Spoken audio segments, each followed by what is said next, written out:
first, thank you so much for the opportunity to be here. I can't tell you how excited I am. I hopefully will not talk too fast. I'm going to try to keep it paced well, but know that I'm just delighted to be invited. So thank you to Lucinda. Thank you to Judy for having me here. Again, my name is Tina Buck. I am a licensed counselor in Maryland. I was asked by Listen, Love, Pray to do a seminar, a continuing education seminar on mental health. And we're going to focus very specifically on anxiety and depression. And I have to tell you, those are big topics. The way I think about it, this is a lot like we're in an ocean. And if you look out onto the water, basically what's going to happen is there's going to be a pelican that goes by. And our treatment of this topic tonight is going to be like the pelican flying across the water, dipping in, and then coming back out. This is definitely not going to be a full 101 on mental health, but what I hope it does, I hope that it gives you, I'll call it a whetting of your appetite, so that you are interested and desire more information. So before we formally jump in, hopefully everyone can see the PowerPoint slide there. And in front of you, you have a dandelion. And it's kind of interesting because in general, we don't value them so much. But what they do here is they remind of us of something very, very valuable, and that is our breath. And one of the things I'm really going to be asking you to do this evening as we cover some pretty heavy material is to breathe, to appreciate the moment that we're in. And so if you all will play with me a little bit, we'll have several opportunities this evening. What I'm going to ask you to do is all the stuff that you came in with, I'm going to ask you to kind of push that aside. And that itself is a mental exercise, which is kind of hard to do after a long work day. So what I'm actually going to ask you to do is engage your body and engage your breath. If you're comfortable, I'm going to ask you to close your eyes. If you're not, it's okay for you to just look at the dandelion. And what I'm going to ask you to do is, if your eyes are closed, is to imagine the dandelion in your mind's eye. And what you're going to do is you're going to take a deep breath through your nose. You might want to put the dandelion to the side and do a test breath real quick, kind of an inhale and a little, do it one more time, and out. And then what you're going to do is you're going to put your imaginary dandelion in front of your mouth, and you are going to blow all of those little seeds out into the world. So what I'm asking for is a deep breath that comes from your belly and goes straight out. The best part about all of this, in addition to engaging your breath, none of those seeds are going to go into your yard. This is a totally safe activity. So in through the nose, and when you're ready, blow hard.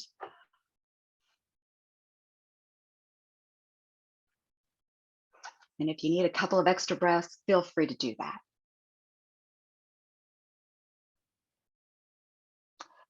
So thank you so much for taking a moment to appreciate your breath.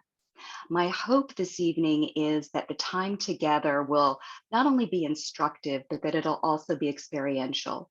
So part of what we'll be doing is exercises like this. I'll be asking for some feedback in the chat because we're not actually able to talk verbally quite yet. I am really delighted to be with you as a group because you are a group of healers. And as healers, you get the opportunity to, frankly, see people at their worst. Generally, they're suffering. Generally, they're in pain. Generally, they don't know what to do next. And you get to offer God's love unconditionally to them.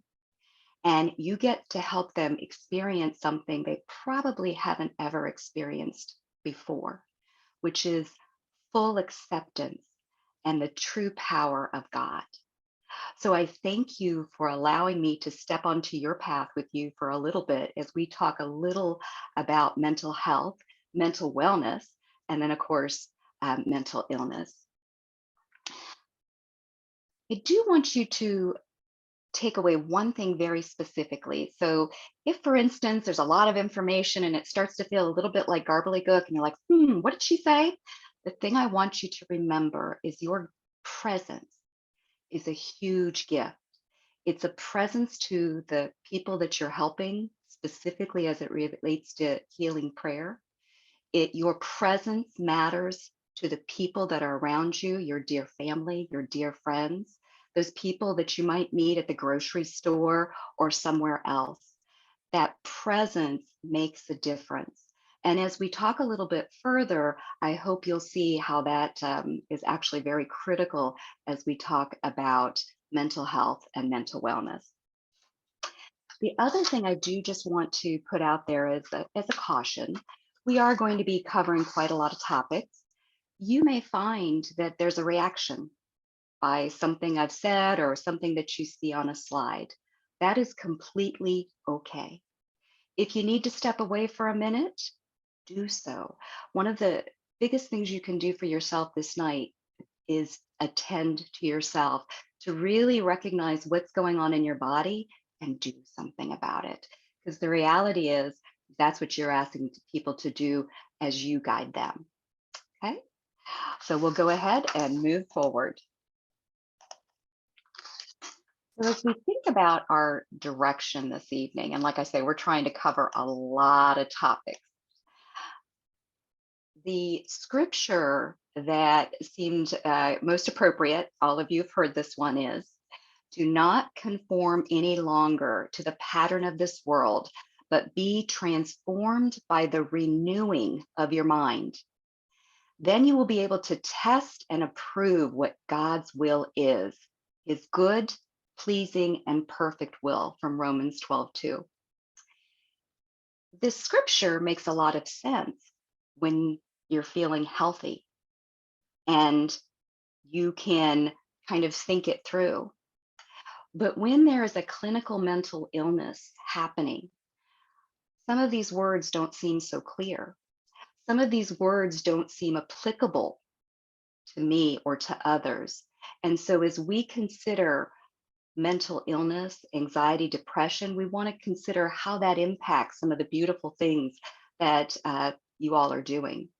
We know that everything that we're going to be talking about, God governs, and God will help us do the right thing at the right time.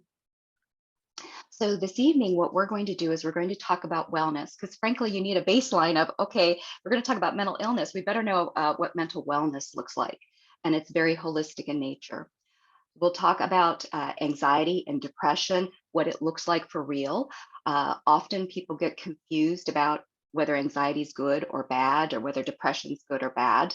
And so for us, we're going to take a deeper dive into that.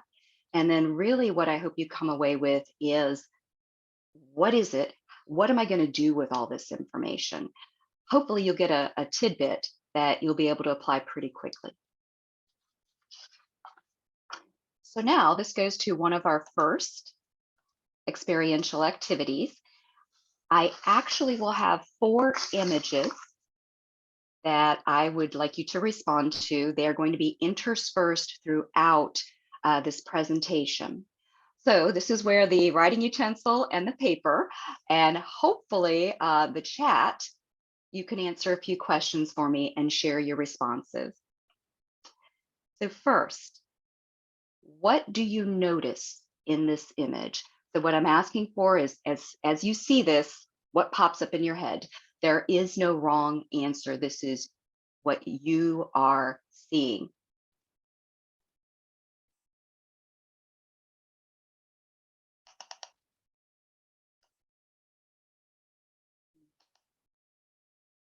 Okay, church in the middle of nowhere. What else? Harsh. Oh, yes. Big mountains, tiny church. What else? Stone church.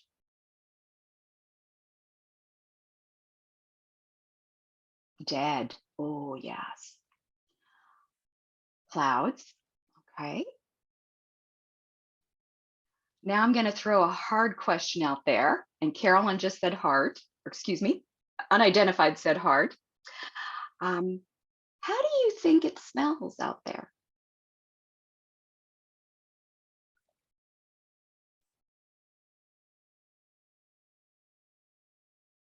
Nothing. Dry, maybe fresh, might be really clean out there. Okay. Would you like me to transport you there? No. Okay, no. Anyone willing for an adventure? Fair enough. Just for a visit. Okay, I'll bring you back. I'll bring you back for the one person who really wants to go. Thank you. Now, what I'd like you to do, we've looked at the external. Now, take a moment and tell me what it feels like inside. What are you noticing inside your body?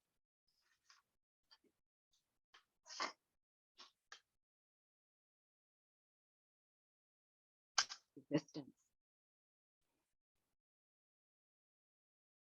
Breathing better. Okay. Curiosity. Awesome. Sad. Alone. Warmth. Insecure. I don't want to fall here. Adventure. Heavy. Yes. Thank you so much for responding. From one image, there is so much response, and every single one of you are coming into this picture with a different frame of reference. You are coming into it with different days. You are coming into it with different understandings, and it makes a difference in terms of how you experience the picture. If you think about it, this is very true as we experience people. What you see on the outside is not always what you get on the inside. So what I'm going to do now is I'm going to flip off this picture. We're not done. There will be more in a few moments, but I'm going to talk a little bit about the dimensions of wellness. As I had said at the very beginning, it's going to be really important for us to understand what does having good health look like, or mental wellness, or resilience. So as we think about dimensions, and here you have six, sometimes it's divided into eight, but very broadly, when we think about wellness environmentally, we think about, okay, do I live in a place that is comfortable? Do I live in a place that has trees if I like them? Do I live in a place that has buildings if I like them? Am I able to recycle? Am I able to breathe in fresh air? It's really looking about your surroundings, whether we're talking about in your home, regardless of what your home looks like. It could be a tent, it could be an RV, it could be a structure, but does it complete you? Does it help you feel secure? Our physical dimension of wellness, generally, we think of it in terms of, am I eating well? Am I sleeping well? Am I exercising well? And for most of us, those things kind of go up and down. There's a range of that. Another aspect of physical is basically, do all my body parts work? Do they work the way I want them to work? Maybe, maybe not. Emotional. This is probably one of the hardest ones because most of us have a pretty tricky relationship with emotions. Because really, how many people like to emote? Usually, folks love to emote happy emotions. Anything else, when we get to sadness, anger, shame, guilt, fear, not so much. But the reality is, God gave us all those emotions, and it's really important to be able to use them as appropriate at the level that's appropriate. Intellectual, here, what's important is we're looking at, are we mentally stimulated? Not overstimulated and not zoned out, but are we engaging in podcasts, um, different types of movies? Are we reading books? Are we listening to music? How are we expanding our minds? The social really speaks to, are we in community? It's okay to be in a community with two people. That might be what that person likes. So even as I go through these, everyone's definition of what wellness looks like is going to be a little bit different.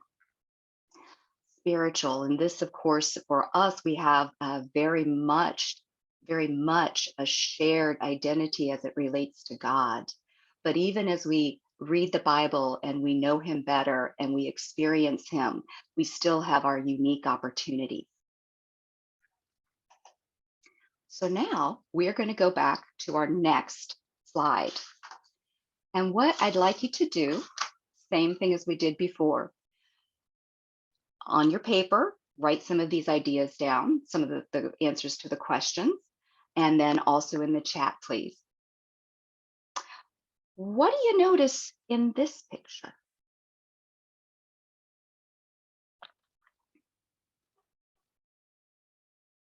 The river. Water. Building built into the rock. Yellow rocks. Yeah. Any surprises in this picture? Mountains in the distance, yes. Smooth rocks. Green and water, yeah. Can barely see the church. Below the church, one side is green, the other is rock. Yeah, how interesting. As we did in the first picture, what are you noticing inside of yourself? Is this feeling a little bit better or not really? The church is hidden. Mhm. Curiosity's coming up. Somebody wants to be there. Yay! Yes, happier. Feels better because of the water. Okay. So I'm glad to hear that some folks would enjoy going. Here's what I want you to know. So the water's making a big difference in this picture, relaxing. Want to actually go feel that water. You can sense the movement of the water. So here's the thing that's very interesting about this picture. That little teeny tiny structure that you noticed, which was the church, this is all the same landscape. So image one and this image are all part of the same landscape. What I want to point out here is clearly same landscape, but the pictures were taken in two very different locations. And as we consider our next few minutes of conversation, what I want you to take from this is perspective. Perspective moves us from that first image, which frankly was dry, desolate. Most people did not want to visit, to this picture, which says, ooh, that water, that vibrancy, that life that seems to come through that didn't come through in that first picture, I want to be there. And as we talk about mental illness, how we view a person's, we'll call it symptoms, stressors, or a person really varies based on our perspective. So it's going to be important as we go forward that we think about, wait a minute, what angle am I looking at? Am I seeing the person as God's child? Or have I had a rough day and I'm looking at it a little bit differently? Clearly not necessarily as it relates to ministry, but perhaps in another avenue. So as we think about, even as we reflect God's love for us onto others, our love is shaped by who we are and our experiences. And that's the beauty of what God does. He takes all of us, all of our various experiences, and brings it together so that we can minister in the ways that we've been anointed. So thank you for your input on that image. So what I'd like to be able to do now is spend a few moments just talking about mental illness very broadly. Often I have people who will come into my office, and when I help in a youth group as well, where kids will identify, adults will identify themselves as, I'm depressed. I am depressed. I am ADHD, attention deficit hyperactivity disorder. I am anxiety. I am a disorder. And it's interesting because if you think about it, mental illness has this space where we use a lot of labels. But yet, if somebody breaks their arm, people don't say, I'm the broken arm.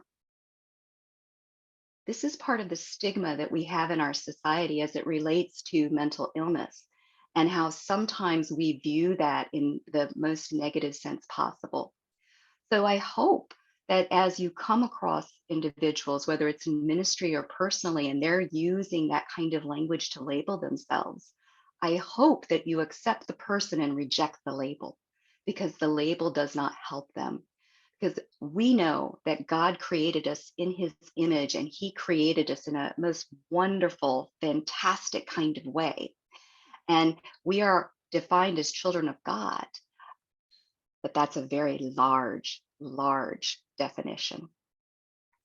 Mental illness, and this really does come from many years of history.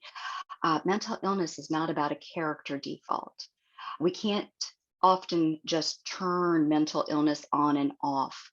Often I hear things like, I'm sad. And the response that a person might get is, well, just snap out of it. And the reality is, sometimes with symptoms of depression, which can be organic or environmental, uh, the chemicals aren't quite right in the body. So there's a need for help. So just snapping out of it is not something that is necessarily even within the person's capability.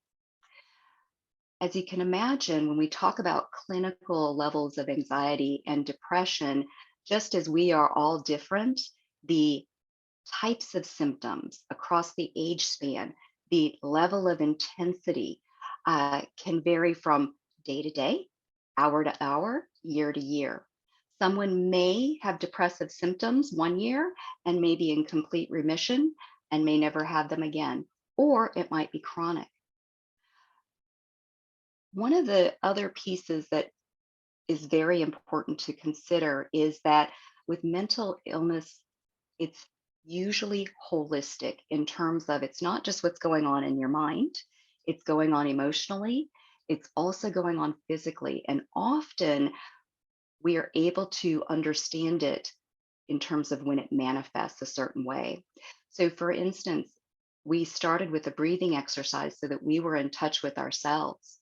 Someone who has clinical anxiety, for instance, and I'll explain what that looks like in a few moments, um, that person may not be able to catch his or her breath. That breath might stay up in this upper area where we cannot get enough breath to feel any type of calmness. So, this whole concept of the physiological impacts of mental illness are very important. It's also one of the keys to help us address it. The other piece is as it relates to community based support. So, clearly, that would include, for instance, our church community, our medical community, our jobs, our educational system. It's not having a mental illness just by itself, one person dealing with it all is not healthy. And it's a type of thing that's really important for a community to surround that person. Unfortunately, due to the stigma of mental illness, often what happens is some of our folks who are suffering so greatly find themselves very much alone. Uh-oh, give me just a second. I hit a button by accident, and I'm going to hope that this moves quick. Thank you. So let's talk very specifically about anxiety. So right now, what I'm talking about is just anxiety in general. I'm not talking about the clinical anxiety. First, anxiety is neither good nor bad. It's generally a response to a stressor. So, if you don't mind, in the chat, give me some examples of stressors. They may not be your stressors, but just stressors in general. What's a stressor?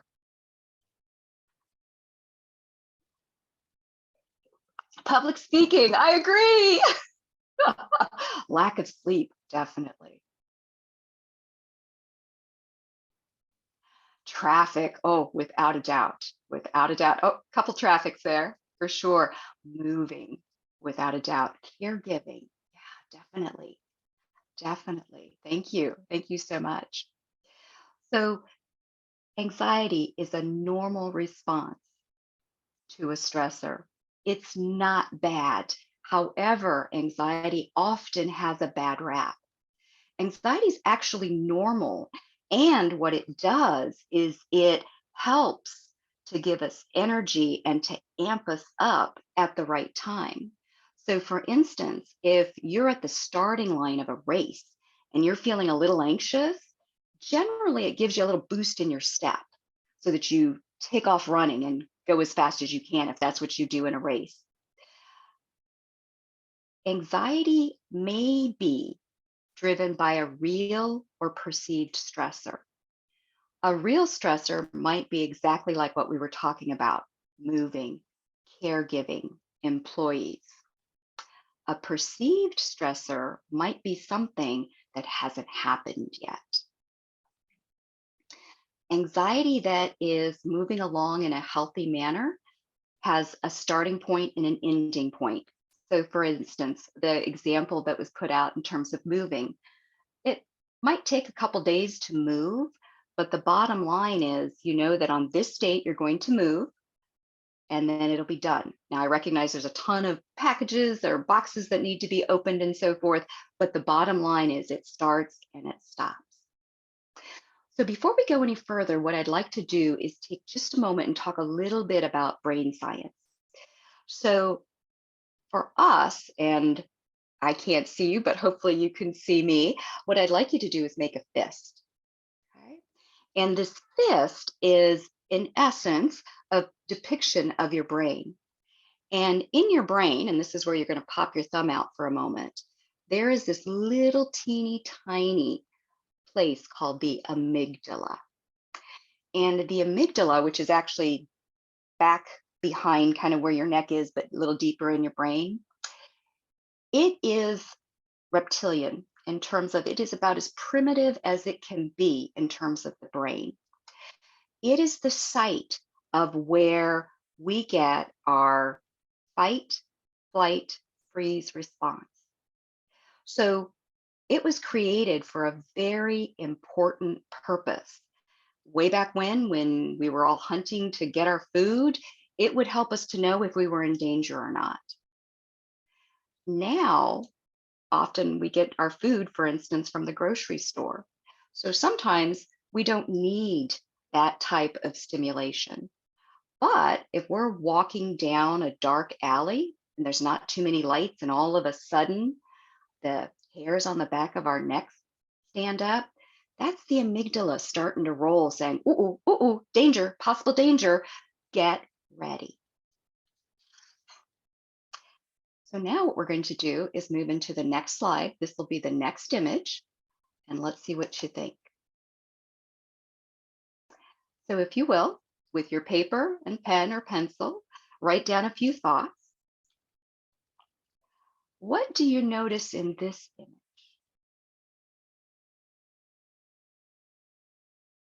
Cold. It does look cold, I would agree. Icy. Yes, there's some serious icicles. Clear and crisp, nice air, beauty. The water's no longer visible. That is true. A lot of shadows, no clouds. So much like my previous questions, same landscape, little different season. How is this making you feel inside?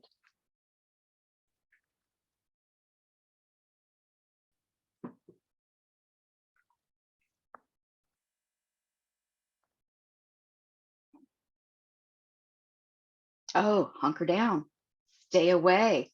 Mm. vulnerable. Thank you so much for your responses. These are fantastic. Kind of wary. Yes.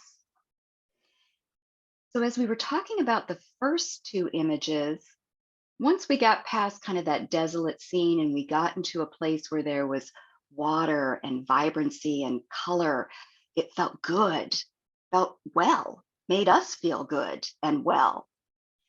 Now we've moved into a place, same landscape, change in season.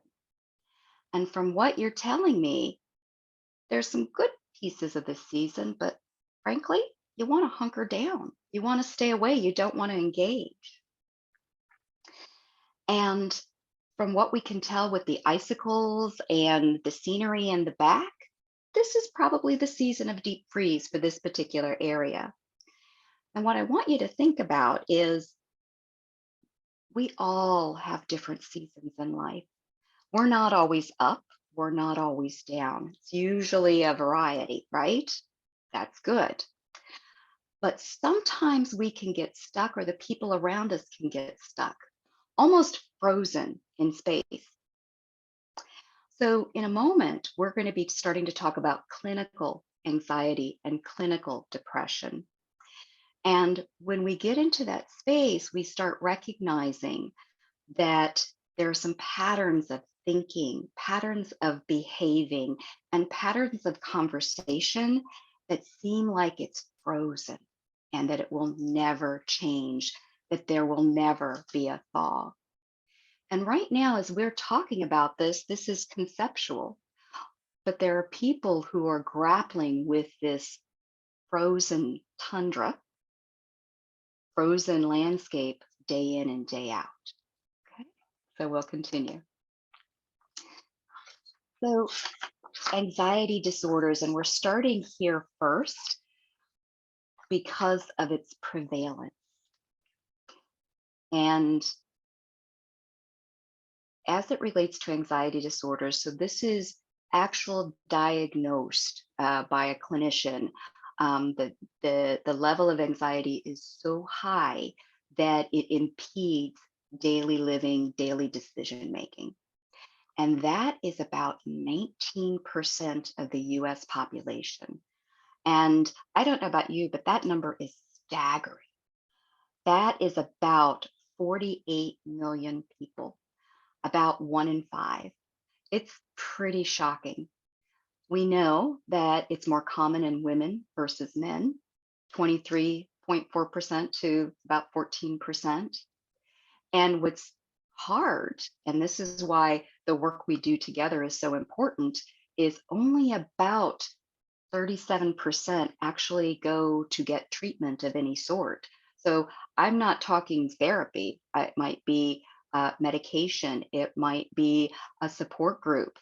That means there's a whole lot of other people who are just living with it, and they may not know that there are possible ways to alleviate their suffering. Another very shocking number, adolescents. The prevalence of adolescence, and that's between, I believe, the ages of 13 and 25, it runs at about 32% in terms of anxiety. And if you think about that developmental stage of life, it makes a lot of sense because they're working on school, they're working on potentially sports, other activities that might require performance. There might be high expectations of family and so forth. With anxiety disorders, the difference on the stressors are that they don't have a stop and start. It feels very intense and it feels like it's going to go on forever. There's also generally a disproportionate response to the stimulus. So basically, for instance, it's maybe the proverbial spilled milk, that the milk goes on the floor by accident, and there is a huge disruption because the person can't go buy another gallon of milk or a carton of milk. There's no time to clean it up because you've got to get the kids to school. So, something that some folks might just clean up, others may go over the top on. The other key thing which moves us into that clinical space is it impedes or impacts daily functioning. Some people deal with high levels of anxiety and continue to do what they need to do. That doesn't mean they don't suffer, though. So this is a lot of information on the slide, and what I'm going to do is I'm just going to pull out a couple of key things. But what I really, really want you to take away, because I do think that this is going to be important as you do the ministry that you do, is that anxiety can come about. It comes or it manifests physically, psychologically, and behaviorally. And so you may have somebody in front of you who doesn't appear anxious at all, but meanwhile, their heart is about ready to jump out of their chest. They might be feeling a little dizzy, or they might be starting a headache. A lot of times we do think about anxiety tied to nausea, to stomach pain, to diarrhea, maybe some muscle aches and pains. Uh, Restlessness might be not really being able to settle down, but to a point where sometimes you might be around a person who's dealing with that and you start picking up some of that sensation. When we think about what it looks like psychologically, it's the rumination, the continual worry that the chances of something happening looks like it could never ever happen, but the person really focuses on that outcome versus what's more likely. Sometimes anxiety can create that sense of irritability, that sense of impatience because they're trying to get to that next thing. That sensation that I talked about a few moments of just being on edge. Is it a surprise that there would be fatigue? Because if your brain and your body is constantly moving, constantly going, how tired must you be? Sometimes people who are dealing with clinical levels of anxiety, it seems like they don't concentrate well or they forget things because their mind is racing. Their mind might go blank if it's really extensive. They might have a tough time making decisions because there are too many decisions to be made. So when we think about that in terms of now behavior, it might look like a phobia. I'm scared of going into situations where there's a lot of people. It might look like I don't want to separate it from a person. This is my person, so I've got to be with this person. Obsessive compulsive behavior, that need to kind of keep things in order to the point where if it's out of order, it causes distress. And so when we talk about impact, we're also talking about distress. It's not necessarily that the person is completely comfortable with what's going on, but they might not know what to do differently about it. So, as I said a moment ago, you might have somebody that you are ministering to that may look like everything is just fine, but in essence is anxious, is afraid that, oh, wait a minute, what if all this is happening? What if it doesn't work? So, I would like to continue broadly as it relates to risk factors. And although I was just touching on anxiety, this also overflows onto depression as well as any other mental illness. The reality is that there's biology, environment, and trauma. Biology means that for women, we are more susceptible. And one of the reasons for that is because we have a number of hormonal shifts in life, uh, such as puberty, which of course men share too. Um, we also have possible childbearing. We also have perimenopause and menopause. And so those are points in time where a lot of hormones are running around. And some people do need some additional support, some don't. Some don't even know that there's a choice. Adolescence, for the same reasons. Going through puberty, that takes everything out of whack. In addition, you're also in a place where just naturally you're going to be more impulsive. It's part of the chemical makeup. You're going to do things. Have you ever been in a situation where you might have said to your child, "Don't do this, don't do this, don't do this," and they say, "Mm-hmm, mm-hmm, mm-hmm," and then they go do it? Part of biology. The other piece is also as it relates to family history. For instance, if we have families who have uh, parents or siblings who have a mental illness, such as clinical anxiety or clinical depression, there is a good chance that someone in the family line will also inherit that. Or if you were to look backwards into grandparents and great grandparents, they might have suffered from some of those symptoms. The challenge is rarely, especially a couple of generations ago, would anyone even have been able to identify it. Because frankly, pre about 30 years ago, we institutionalized those individuals that were perceived to have any type of mental illness. So the stigma that starts from way back comes with a lot of baggage. Environment. So this goes to where people are growing up. And it could be in biological homes, it could be in foster homes, adoptive homes, it could be in orphanages, wherever it might be. The bottom line is those areas are closed. There's lots of secrets. There's not a desire, there's not an openness to have conversations about anything of relevance.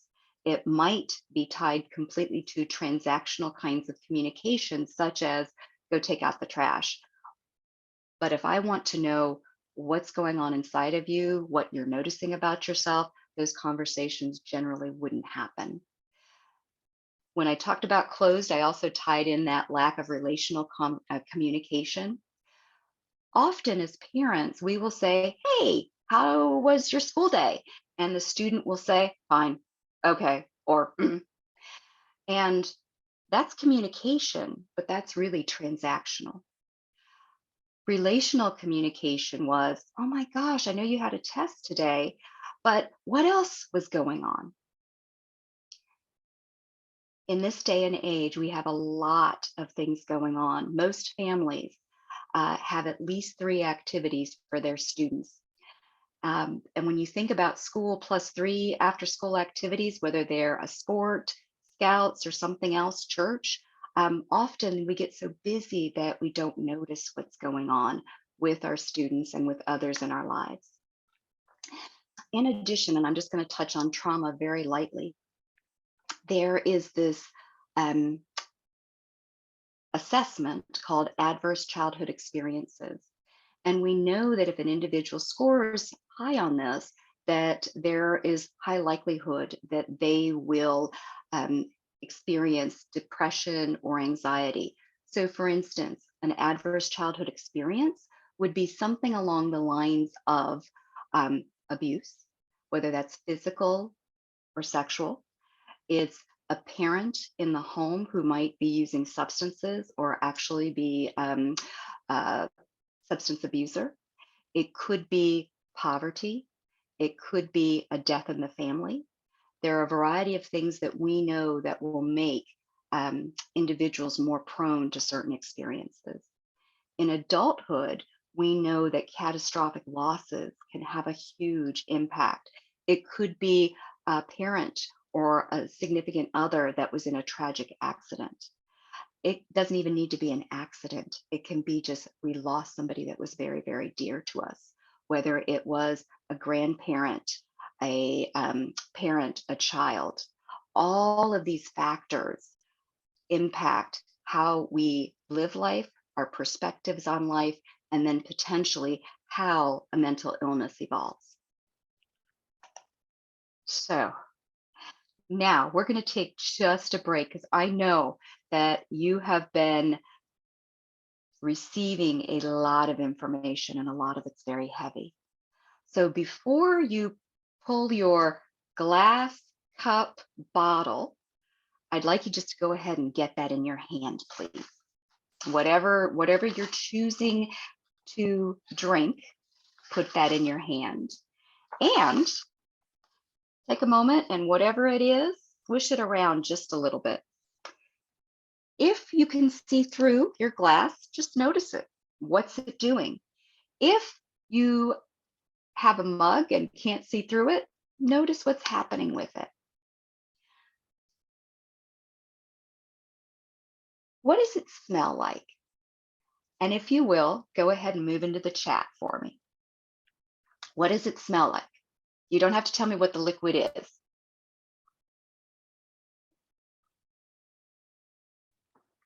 Clean. Fruity. Ooh, nothing. Okay.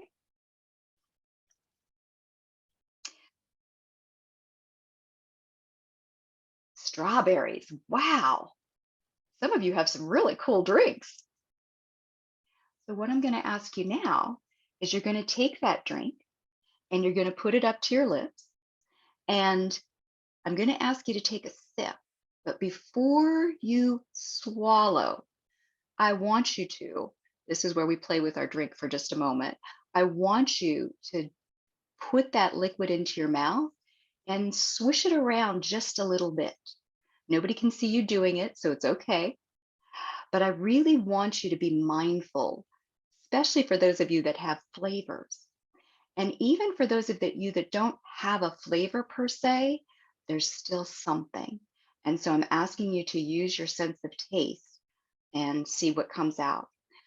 After you've swallowed, enjoy that for a minute. And then let me know what happened in the chat. Thank you.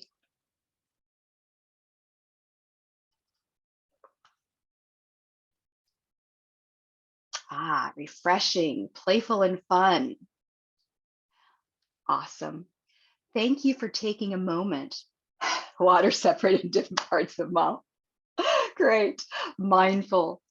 Thank you for taking a mindful moment with me. One of the reasons why this is so important is often we live in a way that we are just taking life in. We're not actually enjoying life. And when you think about a person who's coming into you so that you are going to be in healing prayer together, that person might need some type of mindfulness practice to help anchor them for a few moments. The beauty of prayer, the beauty of quiet, is a lot of that happens instinctually. The tough part is sometimes when you have someone who might be dealing with something like clinical anxiety or clinical depression, it might take them just a little bit longer to get into the spirit, so to speak. And sometimes allowing that grounding, allowing that extra step of mindfulness can make all the difference in the world. So for us, let's talk a little bit about what depression looks like. And what's hard about depression is we think it looks like something. Often we think it's sadness. And when you talk to somebody who deals with symptoms of clinical depression, generally sadness is only a component of what they're feeling. Often they feel guilt and shame and a whole plethora of other things, fear, because this is never going to end, anger, because why is this happening to me? But more often than not, and this might be a surprise, is someone who is dealing with clinical depression, they feel numb. And so when we talk to, in particular, adolescents who are feeling numb, sometimes they go out and do things that are hurtful to them and hurtful to others because they just want to feel alive. You'll see here specifically, emotionally, I'm numb. I can't experience the joy I used to in anything. I can't even feel sadness a lot of the time. Spiritually, I'm dead. I'm totally void of connecting with anything that makes me feel alive. I'm drained. I forget things. I can't focus. I've got no mental space to even begin to solve a problem that you might be bringing to me. And often I smile and I draw on any strength I have to fake a smile and pretend I'm okay. So much like we were talking about with anxiety, that the person may look like they're okay on the outside, people with depression can do the same thing. They, on the outside, will smile, when in reality, there's a whole lot going on inside that brings them to a place that they just don't know how they might be able to put one foot in front of the other. In terms of prevalence, major depression, it's about 8.4%, which is about 21 million people. Like anxiety, women are at about 5.8% and men at about 3.5%. So, in this situation, as we said just a little bit earlier, women have a tendency to deal with more depressive symptoms and more anxious symptoms than men do in general. In general.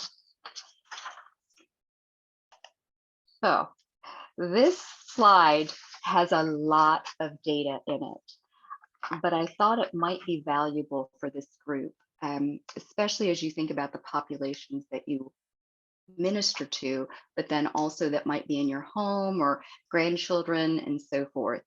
Um, so on the left-hand side of this document or this slide, it's the symptoms, the clinical symptoms that we look for when we're assessing for whether a person has depression or not. We've got to know what the mood is. We actually ask the question, so tell me about your mood. You'll see that for women, it often is sadness. If that's what registers, it might be, I don't feel anything. For men, it has a tendency to manifest itself more in irritability, or anger. A depressed person, I want to be really clear, a depressed person does not equal violence. However, for someone who's depressed, there might be more anger or irritability than a person who doesn't have depression. Adolescence, with adolescents, the irritability, the lashing out, they might seem like they're more sensitive if you're commenting on their hair or their clothes or something they're doing in school. This for children, and often they don't have the vocabulary to tell you how they're feeling, but the way it may appear is that they're sad or they feel hopeless. As I noted earlier, is the reality is it looks different for from woman to woman, child to child, man to man, boy to man, all of that. And so, as we think about a clinical diagnosis, we have to be very careful because we don't want to label a person with certain symptoms if they indeed don't have them.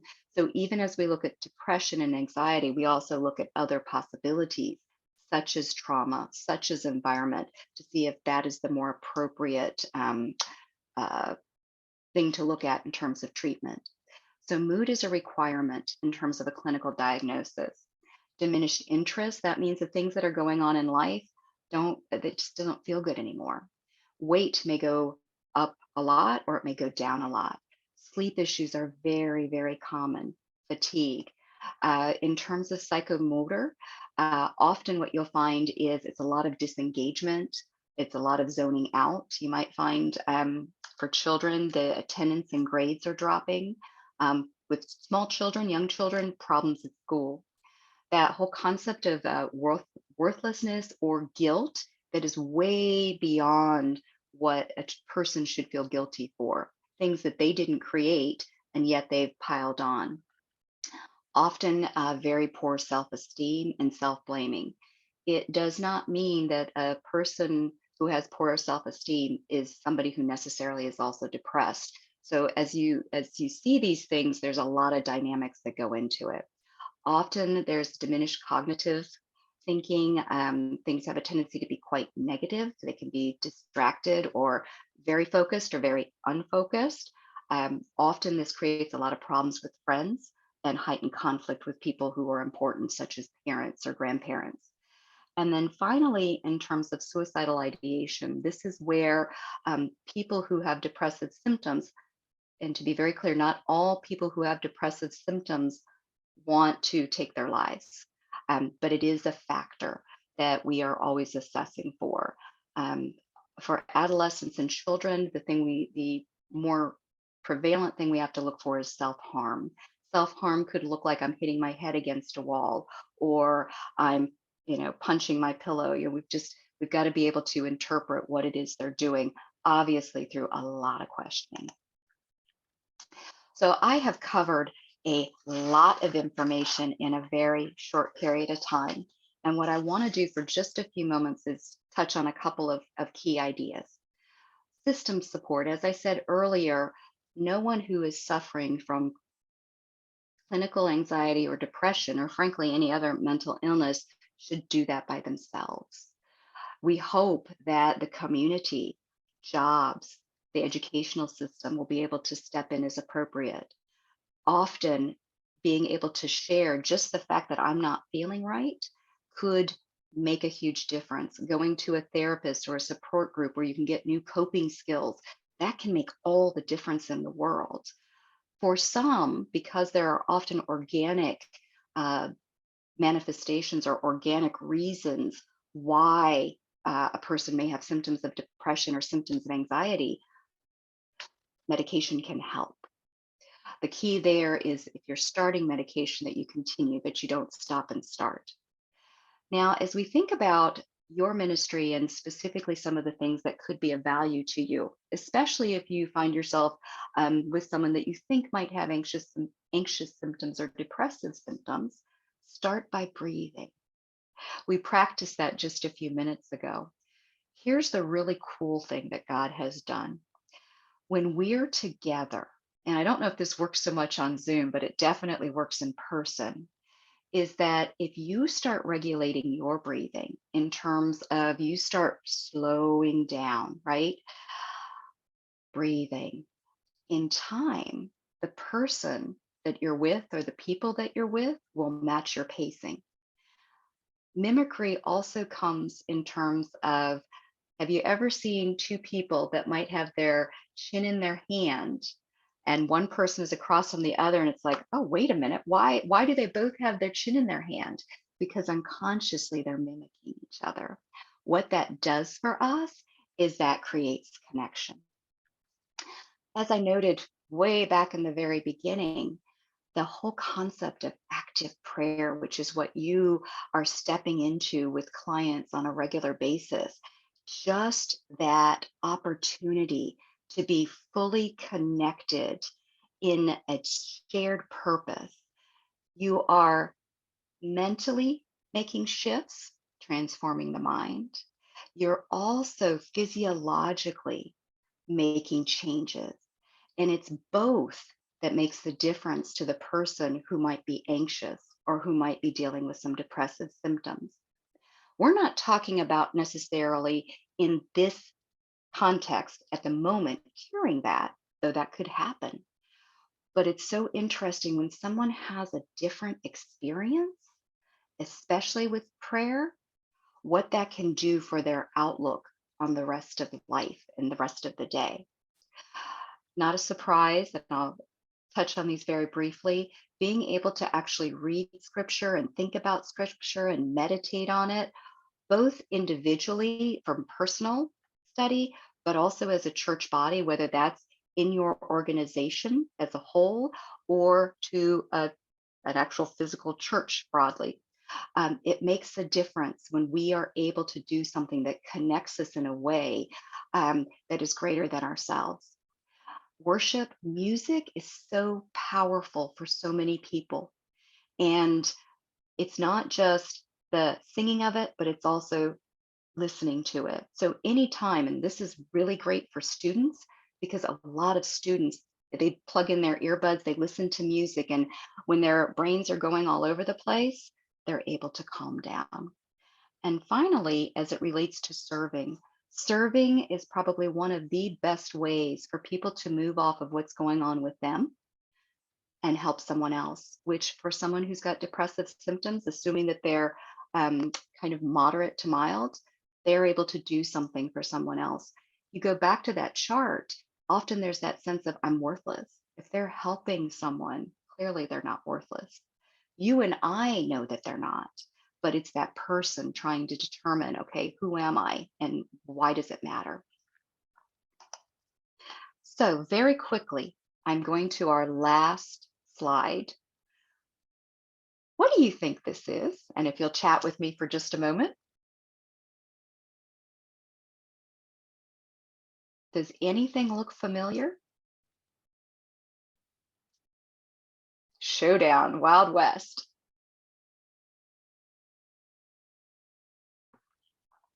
So as it turns out, this building, those scenes that I was showing you a little bit earlier, that building sat on that plateau. Remember the one that had the church?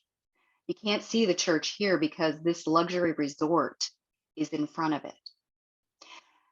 This landscape that I've been showing you is actually in Argentina. It's part of the Andes Mountains. The hotel was built in the 20s as a place for people who are very wealthy to be able to enjoy the mineral baths and so forth. Unfortunately, in the 60s, only about 40 some years later, there was a landslide and this was completely destroyed. What you saw in the first two pictures, which was basically the church and a little bit of the building, that's all that survives. What I want to just be able to tie together with this last slide is what man puts together will fall. You saw what remained. Interestingly enough, the church remained. And the work that you all do, how powerful is it? Because it is the megaphone for the church. Except maybe it's not a megaphone, maybe it's a whisper to that person who comes to you in great pain and wanting something different, wanting healing, and you're able to provide that. We know the things of this world will definitely go away, but the things that we do that have eternal impact will be with us forever. And for those of us who are believers, we'll get the opportunity to see a whole lot of people on the other side with God. So I hope in this very fast view, you have a little bit of information as it relates to the difference between clinical anxiety, regular anxiety, and depression. I hope you have a couple of ideas that you might be able to apply as it relates to what you do in healing ministry. I hope that the pictures that you saw as it related to the place is actually called Puente del Inca, which is basically the Incan bridge, not for Incans, but basically a man-made, excuse me, a naturally made formation made by God. Um, I hope that those pictures that you'll think about in the future and the differences that you had personally from the first picture to the winter frozen spring picture. So thank you so much for your time this evening. I know that we have just a few moments for questions.